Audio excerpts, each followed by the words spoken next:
So I was actually asked to talk about avoidant personality a little bit more. So let's do it. Now, specifically where I want to go with this video, I think, as far as what's going to be the most helpful and most conscious expansion oriented for many people in certain dating situations, is going to be talking about a concept that is well known, right, among people that understand or already are aware of attachment theory, and that is deactivation strategies. Now, this is very important to understand. This correlates with all avoidant attachment beings, be it narcissistic, be it just avoidant, right, and having those tendencies. But it's all covering the same basis. And when you understand that you can stop internalizing someone else's fear of intimacy, and that's exactly what's happening, right? When you understand attachment theory, and you end up with an avoidant personality type or a narcissist, and specifically if you end up with someone that actually has narcissistic personality disorder, they are the culmination point. They are like the worst case scenario of avoidant attachment. Not every avoidant is a narcissist, but the behavior will impact you in a similar manner because of what the underlying issues are. Now, think of it this way. When we're talking about a deactivation strategy from someone that is an avoidant personality or has an avoidant attachment style, what do you think that means? It means that every time they start to feel attached to you, start to feel like there's too many emotions, they're going to do some weird SHIT to distance themselves from you. And you're over here internalizing and thinking that, oh my God, am I not pretty enough? Am I not thin enough? Is my hair not right? Is something wrong with my teeth? Every little thing. Am I too emotional? Did I do too much? No. You're just dealing with someone that's actually feeling connection. So now they're sabotaging it. It is a deactivation strategy. It's another word for sabotage or subconscious distancing. So when we talk about deactivation strategies, these are not usually conscious. This is not something that consciously happens. This is something that happens out of fear.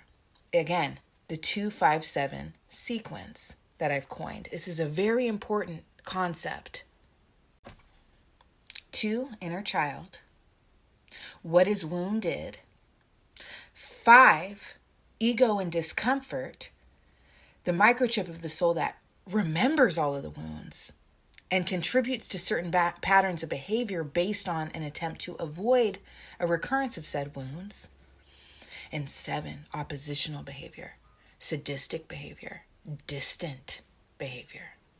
Okay, something that causes wounding in another, right? 7 is also the number of wounding. So this is very important to understand, because if we can start to know and understand and learn that someone else who is an avoidant attachment style, distancing from us, does not mean that we necessarily did anything wrong.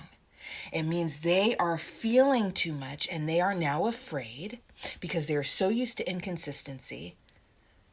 They are so used to emotional neglect that too much emotion or love is actually incredibly uncomfortable for them and unbearable. So they will implement deactivation strategies or detachment.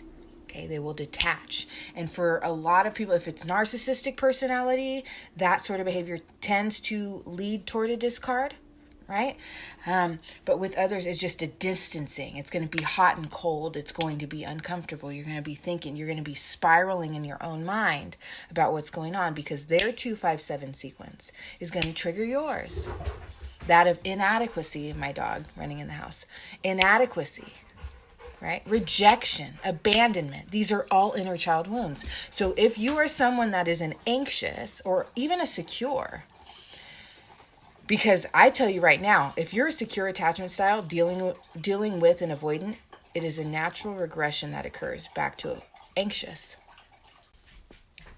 because of the lack of emotional certainty that you're experiencing, because of the lack of emotional consistency that you're experiencing, because of the hot and coldness you're experiencing from this person, which causes confusion, which causes self-doubt, and can send us into a spiral of anxiety, essentially. You might drink more. You might eat more, right? All of these things. You might just become aggressive and angry. That's all 7. Okay, so this is very important to understand, my loves. When you truly understand, and something else I want to say, if you are dating right now, you need to know that there is a disproportionate, highly disproportionate amount of avoidance in the dating pool. Why? Because they are the type of attachment style that does not stay in relationships for very long. So they are constantly cycling through more than a secure or an anxious who can commit easily. So if you have not yet read Attached, right, this is a very important book. This is a very important book to understand. Very important book. And let me add to this. Do not date someone necessarily. Have them take the test to see what attachment style there are, and then put all your eggs in one basket. Why? Even a narcissist can test secure based on their conscious awareness. There are many narcissists who think they're secure because of how they respond to those answers on that test. You could be bamboozled. You need to pay attention to behaviors and start to really understand the energy of each of the attachment styles so you can understand what you're dealing with when you're dealing with various people, as well as yourself.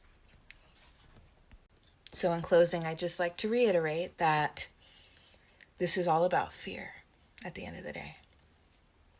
Deactivation strategies are about fear. Needing to distance yourself emotionally on a subconscious level or a conscious level is about fear. It's about fear. If I grew up not knowing emotional consistency, I didn't have someone to emotionally nurture me, then when things get overwhelming, it is a natural occurrence that I dissociate and I spiral. It's almost like into the further you go.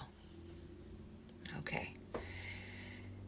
It's a coping mechanism. It is a dysfunctional one, but it is a coping mechanism nonetheless to detach from highly emotional situations. Highly emotional situations. And I'm not saying if you're with an avoidant to leave them. But what I'm saying is that you need to be fully aware of the subconscious techniques and ongoings of these individuals. Because if you are anxious or if you are secure, it doesn't matter what you are, right? Harm can be done because no one wants to feel rejected all the time. No one wants to feel confused all the time. No one wants to chase after someone that's constantly leaving or distancing themselves physically or emotionally. Over 50% of the population is in fact secure. You don't have to settle for someone that doesn't make you feel loved, worthy, or doesn't give you continuity that you really need to feel safe in a relationship. Just be honest about what you need.